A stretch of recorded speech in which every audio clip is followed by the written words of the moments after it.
Toba taxi. बंटवारे के 2-3 साल बाद पाकिस्तान और हिंदुस्तान की हुकूमतों को ख्याल आया कि अखलाकी कैदियों की तरह पागलों का तबादला भी होना चाहिए।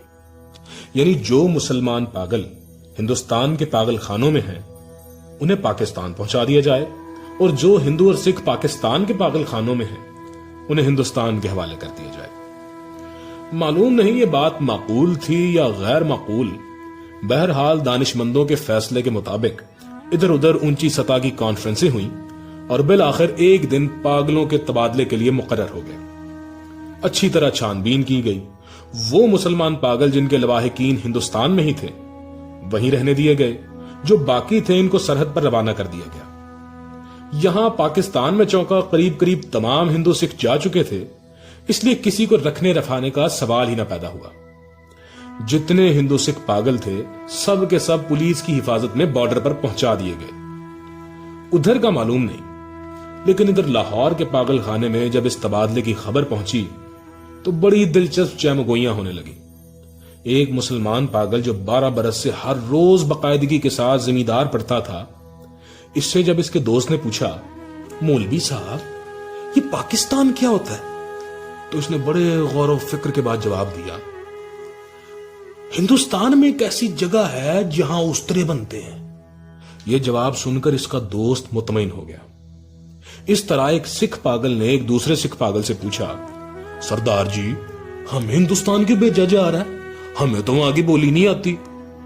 दूसरा मुस्कुराया, मुझे तो हिंदुस्तानों की बोली आती है, हिंदुस्तानी बड़े शैतानी आकड़ आकड़ फिरते हैं।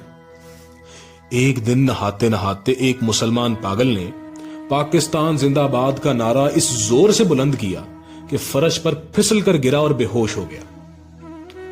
बाज पागल ऐसे भी थे जो पागल नहीं थे। इनमें अक्सरियत ऐसे कातिलों की थी जिनके रिश्तेदारों ने अफसरों को दे दिलाकर पागल खाने भिजवा दिया था कि फांसी के फंदे से बच जाएं। ये कुछ कुछ समझते थे कि हिंदुस्तान क्यों तकसीम हुआ है और यह पाकिस्तान क्या है, लेकिन सही वाकयात से वो भी बेखबर थे। अखबारों से कुछ पता नहीं चलता था और पहरादार सिपाही अनपढ़ और जाहिल थे। इनकी गुफ्तगू से भी वो कोई नतीजा बरामद नहीं कर सकते थे। इनको सिर्फ इतना मालूम था कि एक आदमी मोहम्मद अली जिन्ना है जिसको कायद आजम कहते हैं। इसने मुसलमानों के लिए एक अलहदा मुल्क बनाया है जिसका नाम पाकिस्तान है। ये कहां है, इसका महल्ले वकू क्या है, इसके मुतल्लिक वो कुछ नहीं जानते थे। यही वजह है कि पागल खाने में वो सब पागल जिनका दिमाग पूरी तरह माउफ नहीं हुआ था इस मखमसे में गिरफ्तार थे कि वो पाकिस्तान में है या हिंदुस्तान में। अगर हिंदुस्तान में है तो पाकिस्तान कहां है, और अगर पाकिस्तान में है तो कैसे हो सकता है कि वो कुछ अरसा पहले यहीं रहते हुए भी हिंदुस्तान में थे। एक पागल तो पाकिस्तान और हिंदुस्तान और पाकिस्तान के चक्कर में ऐसा गिरफ्तार हुआ कि और ज्यादा पागल हो गया। झाड़ू देते देते एक दिन दरख्त पर चढ़ गया और टहने पर बैठकर 2 घंटे मुसलसल तकरीर करता रहा, जो पाकिस्तान और हिंदुस्तान के नाजुक मसले पर थी।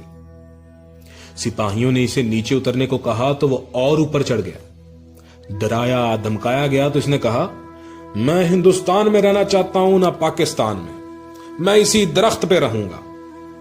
बड़ी मुश्किलों के बाद जब इसका दौरा सर्द पड़ा तो वो नीचे उतरा और अपने हिंदू सिख दोस्तों से गले मिल मिलकर रोने लगा। इस ख्याल से इसका दिल भर आया था कि वो इसे छोड़कर हिंदुस्तान चले जाएंगे। एक एमएससी पास रेडियो इंजीनियर जो मुसलमान था और दूसरे पागलों से बिल्कुल अलग थलग भाग की एक खास रवश पर सारा दिन खामोश टहलता रहता था, यह तब्दीली नमूदार हुई कि इसने तमाम कपड़े उतार कर दफादार के हवाले कर दिए और नंग धड़ंग सारे बाग में चलना फिरना शुरू कर दिया। चिन्योट के एक मोटे मुसलमान पागल जो मुस्लिम लीग का सरगर्म कारकुन रह चुका था, एक दिन में 15-16 मरतबा नहाया करता था। यकलख्त यह आदत तर्क कर दी। इसका नाम मोहम्मद अली था। चनाचा उसने एक दिन अपने जंगले में ऐलान कर दिया कि वो कायद आजम मोहम्मद अली जिन्ना है। इसकी देखा देखी एक सिख पागल मास्टर तारा सिंह बन गया। करीब था कि इस जंगले में खून खराबा हो जाए, मगर दोनों को खतरनाक पागल करार देकर अलहदा अलहदा बंद कर दिया गया। लाहौर का एक नौजवान हिंदू वकील था जो मोहब्बत में नाकाम होकर पागल हो गया था। इसने जब सुना कि अमृतसर हिंदुस्तान में चला गया है तो इसे बहुत दुख हुआ। इसी शहर की एक हिंदू लड़की से इसे मोहब्बत हुई थी। गो इसने उस वकील को ठुकरा दिया था, मगर दीवानगी की हालत में भी वो इसे नहीं भूला था। चनाचा वो इन तमाम हिंदू और मुस्लिम लीडरों को गालियां देता था जिन्होंने मिलकर हिंदुस्तान के 2 टुकड़े किए थे।